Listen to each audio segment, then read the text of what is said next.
మంత్రివర్యులు, అందరికీ ఆప్తుడు, బీసీ నాయకుడు శ్రీ జోగి రమేష్ గారి రావడం జరిగింది. బహుశా ఈ రాష్ట్ర చరిత్రలో ఎప్పుడూ కనీ విని ఎరగని సంఘటనలు జరుగుతుంది. రాజకీయాల్లో విమర్శలు, ప్రతి విమర్శలు, లేదంటే ఒకరిపై ఒకరు మాట వాగ్వాదాలు చేసుకోవడం చాలా సహజమైన ప్రక్రియ. ఆరోపణలు చేస్తారు, ప్రత్యారోపణలు చేస్తారు, మాట్లాడుకుంటారు.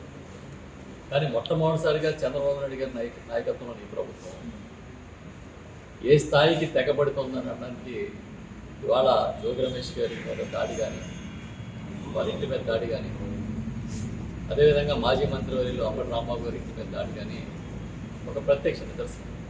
అప్పుడు కేసులు పెట్టి రమేష్ గారిని, వారి సోదరుని అరెస్ట్ చేయడం, అంతకుముందు రమేష్ గారి కుమారుడిని అరెస్ట్ చేయడం అంటే చాలా క్లియర్ కట్గా ఈ దాడితో మనకు అర్థమయ్యేది ఏంటంటే చంద్రబాబు నాయుడు గారి, వారి కుమారుడి లోకేష్ గారి టార్గెట్స్లో రమేష్ గారు ఒకరు.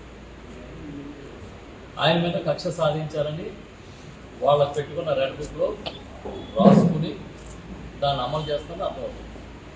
ఇప్పుడే చూసాం ఇల్లు ఆ దెబ్బతిన్నవన్నీ. పెట్రోల్ బాంబులు వేయడం ఏంటి, యాసిడ్ నింపిన బాంబులు వేయడం ఏంటి, ఇల్లు తగలబెట్టాలని ప్రయత్నం చేయడం ఏంటి. ఎక్కడో వినేవాళ్ళం వేరే రాష్ట్రాల్లో అల్లర్లు జరుగుతుంటాయంట, ప్రత్యర్థుల మీద ఈ రకమైన దాడులు చేస్తారంట. కానీ ఇక్కడ ప్రత్యక్షంగా మనం చూస్తాం. చాలా చిత్రం ఏంటంటే జనం గుమ్ము కొడుతున్నారు, ఇంటి మీద దాడి చేసే అవకాశం ఉందని పోలీస్ అధికారులకి స్వయంగా రమేష్ గారే, జోగి రమేష్ గారే ఫోన్ చేసి పరిస్థితులు ఏదో కొంత ఉధృతంగా మారే అవకాశం ఉన్నాయని అంటున్నారు, నేను వేరే పని మీద కోర్టు కోసం వచ్చానని చెప్తే మీకేం పర్వాలేదు మేము చూసుకుంటామని చెప్పారు అక్కడ పోలీసులు. కానీ అప్పుడు ఆ వీడియోలు చూస్తే ఎవరిని చూసుకున్నారో మనకు అర్థమైపోతుంది. ప్రస్తుతం ఈ రాష్ట్రంలో రాజ్యాంగం ఏంటంటే బాధితుల మీద కేసులు పెట్టి సెంట్రల్ జైల్లో వేస్తారు. ఎవరైతే దాడులు చేస్తారో, హింసకు దిగుతారో వాళ్ళకి రాజమర్యాదలు చేసి స్టేషన్ బెయిల్ ఇస్తారు. అసలు ఇంతకన్నా దారుణమైన ఎక్కడ ఉంటుందా? రమేష్ గారి ఇంటి మీద దాడి చేసిన వాళ్ళని నామాత్రం కేసులు పెట్టి ఇంటికి పంపించేశారు స్టేషన్కి. ఏది పెట్రోల్ బాంబులు వేసిన వాళ్ళని, అటు అంబటి రాంబాబు ఇల్లు తగలబెట్టి విధ్వంసం సృష్టించిన వాళ్ళని నామాత్రం కేసులు పెట్టి స్టేషన్ వెళ్ళి పంపించారు. అంటే ఇది ఒక designed, organised crime directed by the important leaders of the TDP government. TDP government వారు ముఖ్యమైన నాయకులు, వారి సూచనల మేరకు ఇది జరుగుంటారు కింది స్థాయిలో. లేదంటే శాంతి భద్రతను కాపాడుతానని చాలా గట్టిగా చెప్పే చంద్రబాబు నాయుడు గారు, ఎవరైనా ఉపేక్షించని చెప్పే చంద్రబాబు నాయుడు గారు ఇవాళ ఇళ్ల మీద పెట్రోల్ బాంబులు వేసిన వాళ్ళ మీద స్టేషన్ తేలిచ్చే కేసులు ఎలా పెట్టించారు, బాధితుల్ని సెంట్రల్ జైలుకి ఎలా పంపిస్తున్నారు తెలిసిపోతుంది కదా. ఇక్కడే జోగి రమేష్ గారు ఒక బీసీ నాయకుడు, గౌరవ మాజీ ముఖ్యమంత్రి జగన్మోహన్ రెడ్డి గారు అధికారంలో ఉన్నప్పుడు ఆయన గవర్నమెంట్లో ఒక కీలక మంత్రిగా ఉన్నారు.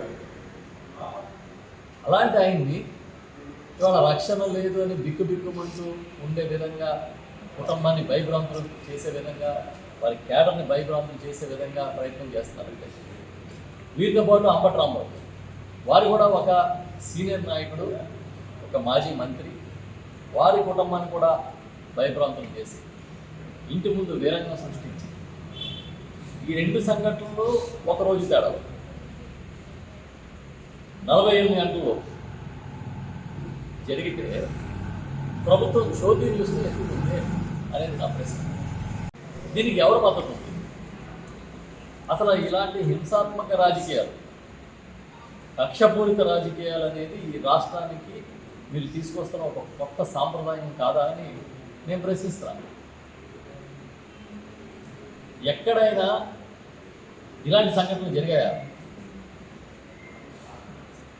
గతంలో జగన్మోహన్ రెడ్డి గారు ముఖ్యమంత్రిగా ఉన్నప్పుడు సాక్షాత్తు ముఖ్యమంత్రిని జగన్మోహన్ రెడ్డి గారు లేదా మంత్రివర్గంలో ఉన్నవారికి నోటికి ఏమొస్తే అది మళ్ళీ తిరిగి మనం చెప్పలేని భాష, మనం ఉచ్చరించలేని భాషలో కించపరిచి తిట్టి దుర్భాషలు ఆడినా కూడా కేసులు పెట్టలేదనే విషయాన్ని మీరు సాక్ష్యాధారాలతో కూడా మేము చెప్పగలుగుతాం. కానీ ఇవాళ ఏమైంది? జగన్ గారి బర్త్డే అని చెప్పి ఓన్కి వస్తే కేసు, మేకను వస్తే కేసు, కేకును వస్తే కేసు. మేకల కోసం వదిలేస్తున్నారు, కేకుల కోసం కేసులు పెడుతున్నారు. ఇది ఈ ప్రభుత్వం రాసుకున్న కొత్త రాజ్యాంగం, కొత్త చట్టం. అన్ని పార్టీలో ఉన్న మేమందరం కూడా భయభ్రాంతులు అయిపోవట్లేదు ఈ సంఘటనలకి. సాధారణ కార్యకర్త నుంచి కూడా చాలా స్ట్రాంగ్గా ఇవాళ ప్రజల పక్షాన్ని నిలబడి పోరాడడానికి సిద్ధంగా ఉన్నాం. జోగి రమేష్ గారి కుటుంబాన్ని ఇవాళ నేను కలిసినప్పుడు ఆయనతో పాటు మేడం కానీ, వారి పిల్లలు కానీ, వారి తనయుడు, వారి సోదరుడు అందరినీ కలుసుకున్నప్పుడు చాలా బాధ అనిపించింది. అంటే ఒక వ్యక్తి ప్రజల కోసం రాజకీయాల్లో ఉంటే కుటుంబం అంతా కూడా బాధితుల్లో నిలబడడం అనేది చాలా బాధగా అనిపిస్తుంది. ఆ కుటుంబం అంతా కూడా ఇవాళ ఎందుకురా రాజకీయాల్లో ఉన్నా అనే పరిస్థితిని క్రియేట్ చేయాలి, వాళ్ళని చూసి ఎవరో కూడా మాట్లాడడానికి కూడా భయపడాలనేది బహుశా ఈ ప్రభుత్వం పన్నాగం అయి ఉంది. కానీ ఇలాంటివి జరిగే కొద్దీ ఇంకా వైఎస్ఆర్ పార్టీ క్యాడర్ కానీ లీడర్ కానీ స్ట్రాంగ్ అవుతారే తప్ప తగ్గరనే విషయాన్ని సందర్భంగా మరొకసారి గుర్తు చేస్తూ ఉన్నాం. మేము అందరం రమేష్ గారు కావచ్చు, రాంబాబు గారు కావచ్చు, మేమందరం కూడా అండగా ఉంటాం. అందరం ఒక అన్నదమ్ముల్లాగా ఇవాళ ఈ ప్రభుత్వం, గత ప్రభుత్వంలో పనిచేసిన వాళ్ళం, కష్టమైన నష్టమైన ఓటమైన గెలుపైన ప్రజలతో ఉండడానికి నిర్ణయం తీసుకున్న వాళ్ళం. తప్పకుండా ఇంకా ధైర్యంగా ప్రజల కోసం ముందుకెళ్తాం, ప్రజల సమస్యల మీద పనిచేస్తామని తెలియజేస్తాం.